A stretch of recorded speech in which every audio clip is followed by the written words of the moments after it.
Today's episode is brought to you by 9centprinting.com. With over 100 five-star reviews, 9centprinting.com is ready to meet all your printing needs.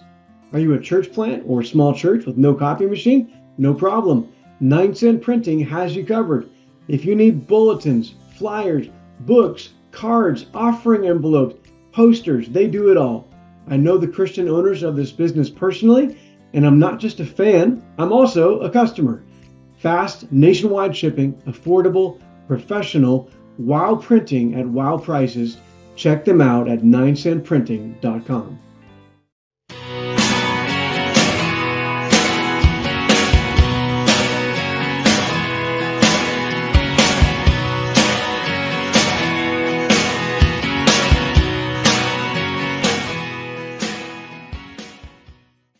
Welcome to the Small Town Pastor Podcast. This podcast is a ministry of Small Town Network. We exist to make disciples, train pastors, and plant churches in smaller communities. We are joined again today by our friend Tony Colomb and Dr. Ben Williams, the legend.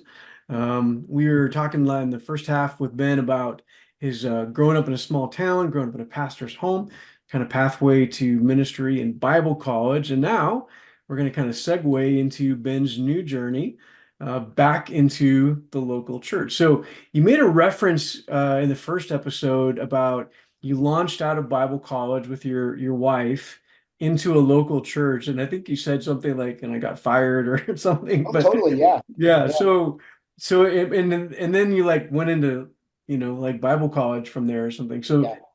you don't have to like rehash the whole thing, but you had intended as a guy training for ministry to go into local church ministry, but you Yes. took like a Yeah. 25-year detour in Bible Yep. college or something. So Yep. tell us that part. Okay. So the plan, we got married. I was serving local churches in Bible college, and the plan was graduate, go to a small town in the Midwest with a growing church, and stay there. Stay there Mm. for 20 years or so. And my plan was by the time I was 50 to go back and do some degrees and start teaching part-time at a Bible college Okay. and semi-retire from preaching. What Mm. happened instead You had was, it all mapped out. oh, I had it all mapped out. What happened instead was God totally derailed that plan. And I'm Yeah. not going to tell you that whole story. Flipped it. But what happened was I ended up teaching for 20 years.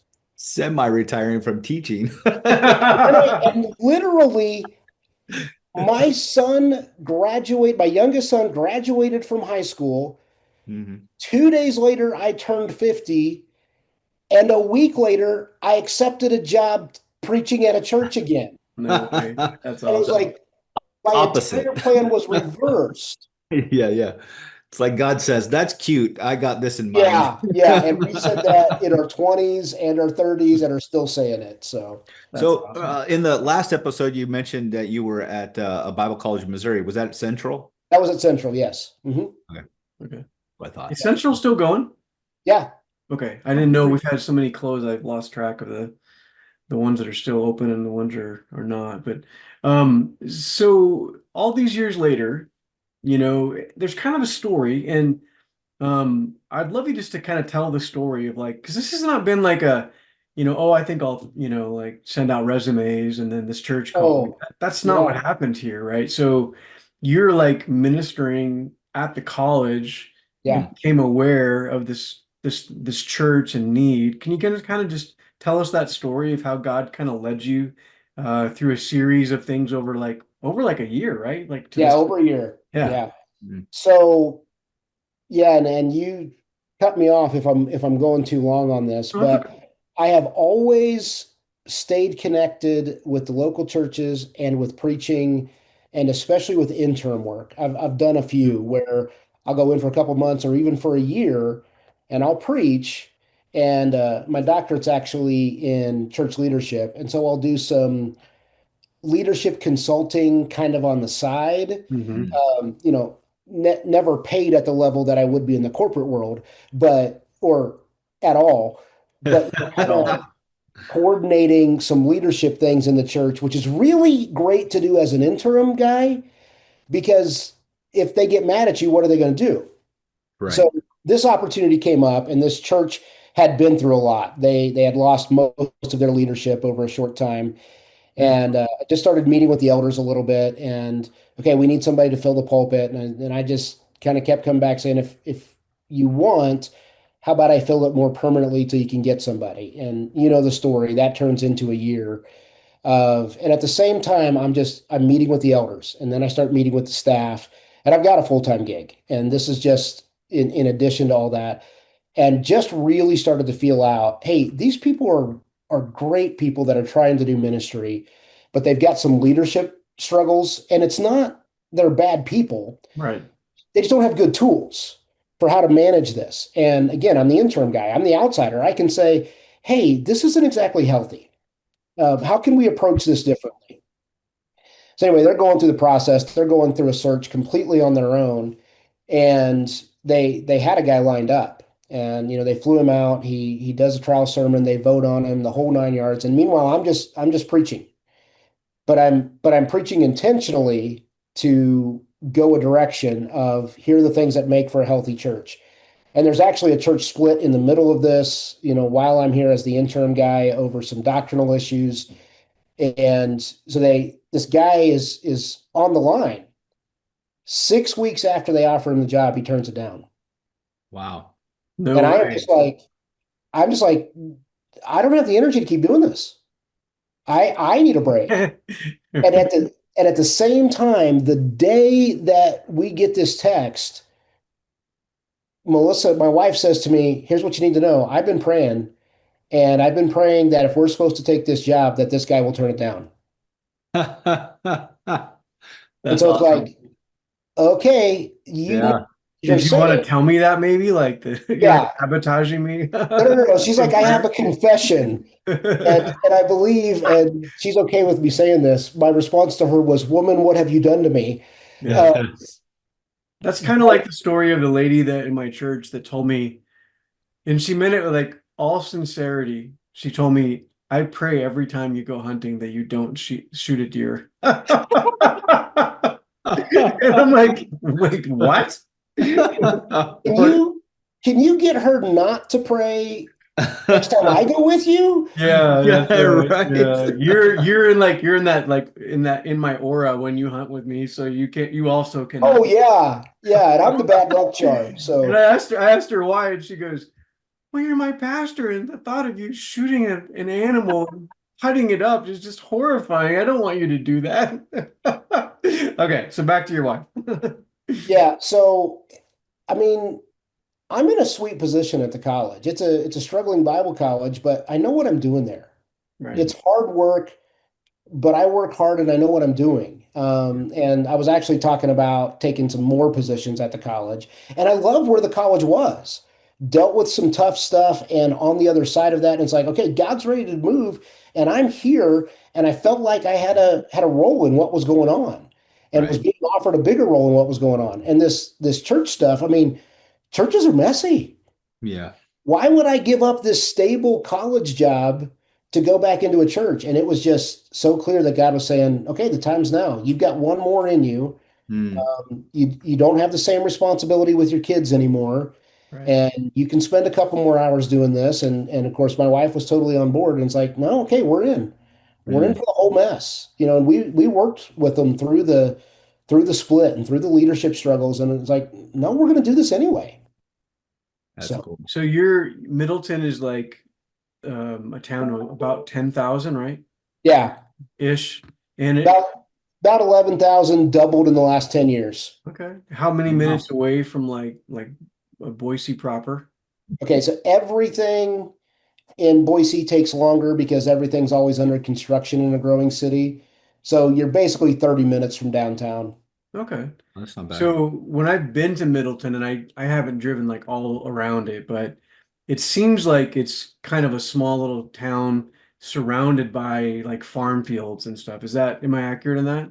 It is. So I live in the next community over, which is Star. Okay. And Oh, 10 years ago, Star was that little town of 5,000 people surrounded by fields.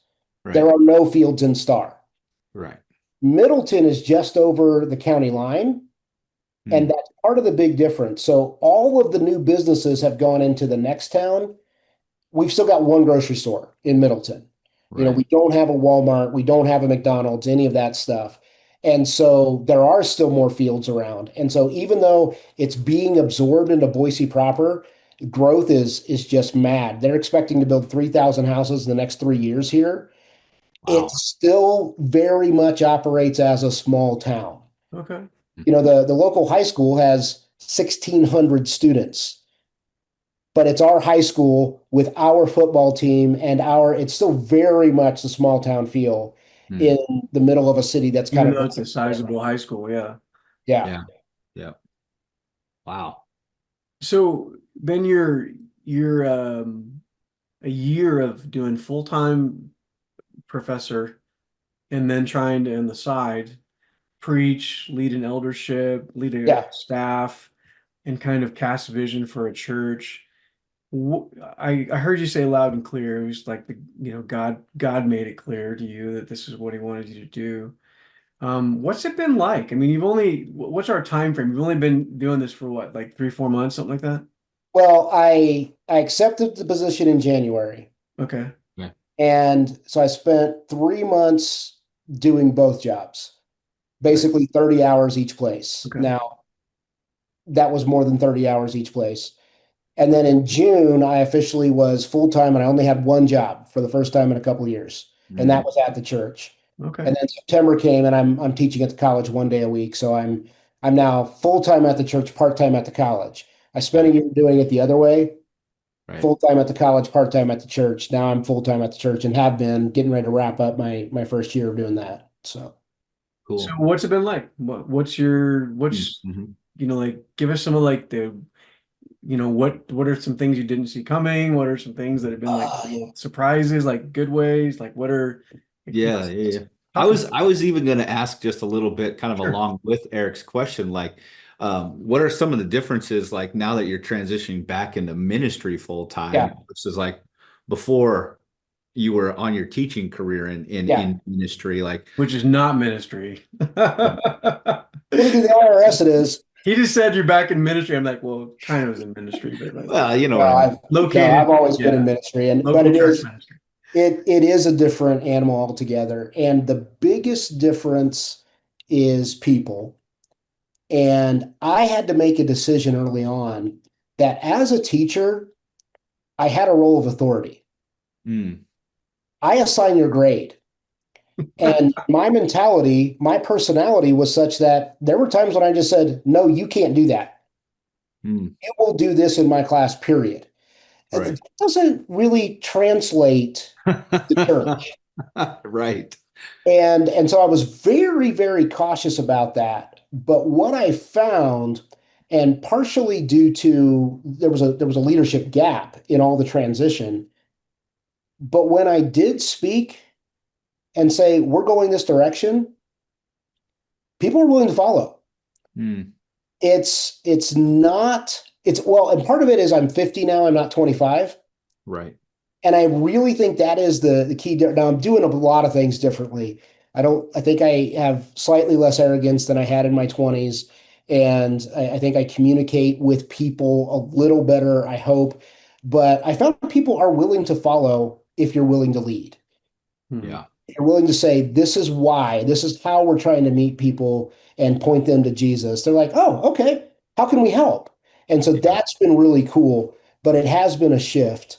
But honestly, the biggest thing, I don't know if it's the biggest, one of the things I've just had to keep reminding myself is, wow, everything has to be crystal clear. Mm, mm-hmm. There is no assumption that this person who has been in church for 30 years has any understanding of what the Bible says, Yeah, ain't that the has truth? any understanding Yep. of, hang on, we're not just launching a program, we're trying to disciple people toward Jesus. And I just have to say it and say it clearly and Yep. repeat it. There's no, hey, it's in the syllabus, so just go read it, and this is what's expected at the end of the semester. Right. Yeah, I feel like in the local church ministry, like COVID was one of those moments for me that was just very eye-opening. Because especially as someone growing up in the church, going off to Bible college, there's just like information that just sticks. It's just there. It just sticks, even if you're not like the most academic person in the world. But it's like COVID comes around, and I was blown away by how many people had been at our church since I was a kid Yeah. that just like started behaving like they were 7-year-olds. Hmm. It's like, where is the spiritual maturity here? Yeah. And that was Yeah. like one of those eye-opening moments for me, Yeah. like, oh my goodness, like we have not done well at Hmm. like being clear and having a Yes. clear vision Yeah. of what it means to mature in your faith. Yes, that. And, Yeah. again, in the Bible college world, it's easy to assume that knowledge equals maturity. Hmm. And so what I'm finding back in the church world is both may be lacking. Hmm. Both may be very present, and those mature believers tend to be pretty quiet Yeah. because they're not arrogant and they're not pushy. And so getting them to step out and disciple others, Right. takes some effort. But yeah, we have not as a church been intentional about spiritual maturity. And I'm not talking about this local body, I'm talking about the universal church. Right. Yeah. And I think, and again, I talked about Gen X earlier, that's our fault. We're the generation that put guitars and drums on the stage and wore jeans to church. I'm not against any of that stuff, but in that movement in the 80s and 90s to be more seeker friendly, Hmm. we lost depth. Yep. We lost saying following Jesus means this. Yep. And as you examine theology over the past 30 years, it's like, hang on, you've ignored so much of the New Testament to put Jesus in this little box. Hmm. And Jesus is demanding. Yeah. He says things like, you will follow and you will Yeah. obey and you will mature. And it's like, it's not, he's Yeah. very specific about it many times. And we're like, no, just say you love Jesus and everything's good. Yeah. That's not what Jesus said. Yeah. And so I think approaching that honestly and meeting people where they are and challenging them to something bigger. My experience has been so far, people are responding well to that. Mm. Uh, but it's new. There are Right. people that have been in various churches their entire life and haven't been pushed to grow. Right. Right. Yeah. And you guys have had, like I'm trying not to like say things out of school that are going to go on YouTube, but there's been several like leader changes. Yes. Yeah. And different voices coming in and coming out. Yes. And so kind of it's almost sounded like you're kind of doing a reset of like DNA of Yep. going like, okay, let's kind of like lay the ground rules. Like this is Yes. what we're about, this is how we're going to behave, this is how we're going to treat each other. Yep. And kind of be that again. I caught that I'm not 25 now, I'm 50 now, and it's like Yeah. bringing that kind of that older seasoned veteran presence into the room and just calming things down, doing a little triage. There's been Yeah. some Yeah. hurt, there's been some mistrust. Let's just kind of settle things down Yeah. and get ready for like the season that's Yeah. ahead, right? Now I will say in the senior pastor role, the men that have preceded me, they have been biblical, they have been sound, they Yeah, have been good leaders, they have tried to disciple, and so I'm not right. discrediting any of them, but the church culture, went through COVID and that rocked a bunch of things. And then also went through, we're in an area that's getting an influx from other places. Mm, So that means there are mature believers who are coming in with their own set of theology and guidelines and how they think church ought to be. And they are, planting a flag and saying, this church that I just started coming to will do this and will believe this Mm. and nobody's ever told them no. yeah, I Right. know. And so, I've literally said to people, "Does this work for you?" Like, and like, so it's a change in mindset from, are we just gathering up believers that are moving to the area, or are we teaching people in the area what it means to follow Jesus? And that's a whole reset. But then, like you said, this is very much a new church Mm. with a 20-year history. It's got a good history, but it's very much a new church because, I mean, our growth is coming primarily from people who are moving to town who don't know Jesus. hmm, Mm. praise And God. so I am having to constantly go back and say, did I say this? Did I say it again? Did I say it Yeah. clearly? because I've Yeah. got to be very, very clear about what this means. And it Yeah. happened recently of I got a comment about something I said about new people coming to church. It was like, it was good to hear that. I said, it's funny because I quoted exactly what I said 6 months ago. I mean, I even cut and pasted it out of the manuscript. Yeah, I have the document. Yeah. Yeah, it's like I have to keep saying it over and over because there's so many new people coming in. It's very much a new church. Yeah. Yeah, so so we've talked about, like you and kind of coming in and some of the vision for well, I want to make sure we take last few minutes here, talk about the community. Hmm. Um, you know, you're brand new to this community and it's a smaller community. It's still Yeah. for the moment, it's still smallish. Um, and you're trying to establish yourself personally as the pastor of this church in this small community. You're trying to help. Your church probably had it during some of the splits and tension and the people leaving, and probably had a little bit of a tarnished reputation in the Oh community. yeah. Oh yeah. What's your plan or like feel of like how you go back into this community now as the new guy and try to put down roots in that community and help make the name of Jesus great again in Middleton, Idaho. Okay, so couple of layers to that. And the good news here is I've got a staff that's just all on board with this. Very small staff, very overworked, but a couple of things there. One is I can't do everything. Right. I can't be at every community event. So I'm being intentional about a couple of things. We're trying to move everything we can locally. Anything we can buy at a local store instead of from Amazon, we're trying to do that. We found a local printing company. We're not using internet sources for that stuff anymore. And so that they can get used to seeing us. Mm. Well, after they printed a couple things for us, they printed some mailers for our harvest festival. Well, I went in and invited their whole staff to come to our harvest festival. Mm. And then it's like, then I've got people in the shop taking pictures and sending it to their family members. Mm. And it's like, okay, so being present in intentional ways. I can't do everything. I can't. So I'm being intentional about a few things. We also are trying to be present at community events. And Yeah. again, we did a few. We're going to do more next year, but they got a new Parks and Rec director, and she reached out and asked if she could use our parking lot. And so, I mean, I just pounced on that, and we Mm. made a relationship. And by the end of that meeting, she said, "You're my first call." Mm. And I Nice. said, "Yes, Love because it. our church will show up with volunteers. If you need us, you call us, we'll do it because we value the community." Now, what she did was she printed for us some very nice parking signs that say Parks and Rec community event with our church logo on it, Oh yeah, generic, so she can reuse them for every community event. that's great. Awesome. Because, okay, we're Awesome. just trying to be intentional and make this one relationship. There are 100 things I can do. I just don't have time. Right. I don't Gotcha. have time to be all of that. It takes, and that's, I'm not extrovert, hey, go shake a bunch of hands guy, but I'm going to try to shake some intentional hands and make those relationships. And Yeah. then we're at those events, and we're often at those events side by side with another church in town. We're trying Mm. to make good relationships with them. But some of the people working that booth next to us used to attend this church. Mm. And so we're saying things intentionally like, we're not your enemy. We're not in competition with you. Right. Can we help you? Can we send people to you?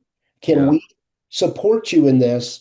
And also, some of those have led to, well, I've heard things, and I am very blunt. I would say, you haven't heard them from me. Can I buy you a cup of coffee? Mm-hmm. Yeah. Let's get in a room. Let's talk about it. Let's treat each other like colleagues because this whole community needs Jesus. Mm-hmm. So, Yeah. but I will say, so part of our intentional inroads, our community events, like 4th of July is a huge deal around here. So we're going to be a huge part of it next year, Mm-hmm. but also at the local school. Yeah. They launched a fifth quarter after the football games. Well, I mean, our youth staff decided to show up, and so one night we fed 500 kids pizza. Awesome. And we took over the playlist.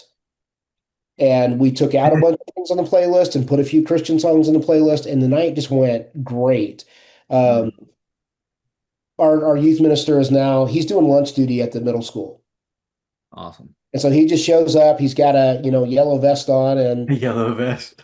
he's just That's shaking hands amazing. with people as the voice of reason. So that's what we're trying to do for the whole community is, hey, when you're in need, this is the church we want you to think of. Come see us. Oh, and by the way, when you come here, what you're going to find is we're going to try to point you to Jesus. We don't have the same programming as everybody else because we're not running 12 programs, we're running 3. Right. Right. I love it, man. Well, anything you want to add to that before we wrap up? Like in terms of, I remember what I was going to say. I was going to ask you, so if you were talking to like, pastors or some of your students that are considering, pastoring, what would be the pitch you'd give them for small town ministry? Recognizing that everyone's cut out for that. So it's not like this is good and everything else is bad. Just if you're like making a case for why should someone consider going to a small community, what's the upside you think in your mind? Well, to everybody, I would say, be you, choose what you're going to focus on because you can't do everything. Now, the flip side of that is you can't restrict yourself to, well, I'm not an extrovert, so I'm never going to meet anybody. But you got to focus on what is within your wheelhouse, not what's not in your wheelhouse.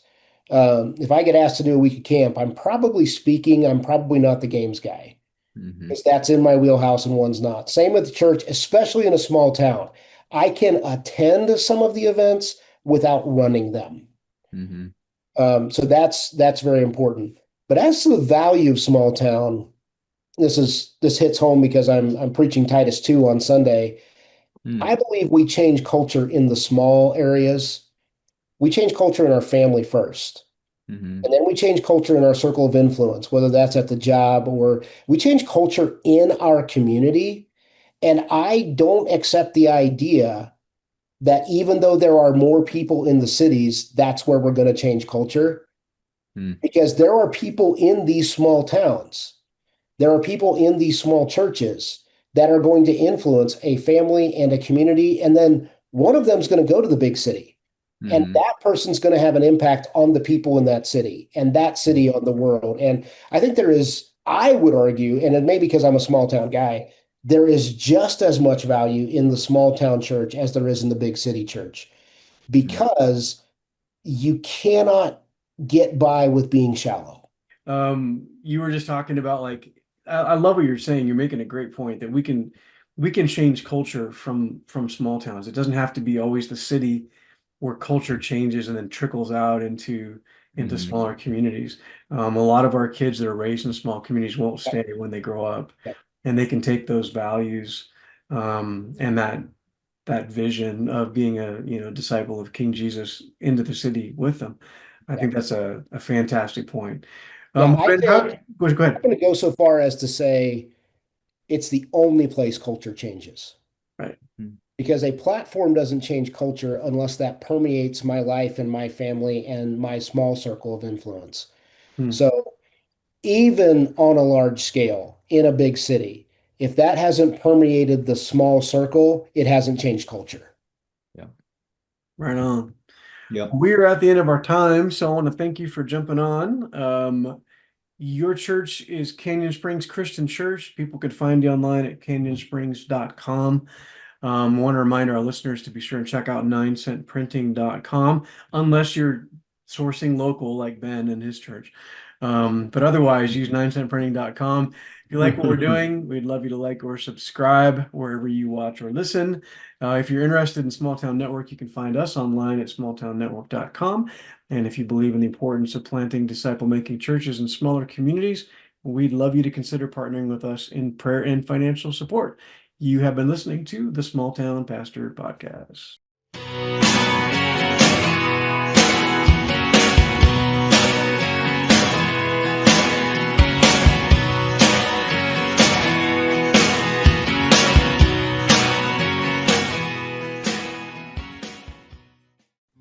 Today's episode is brought to you by 9centprinting.com.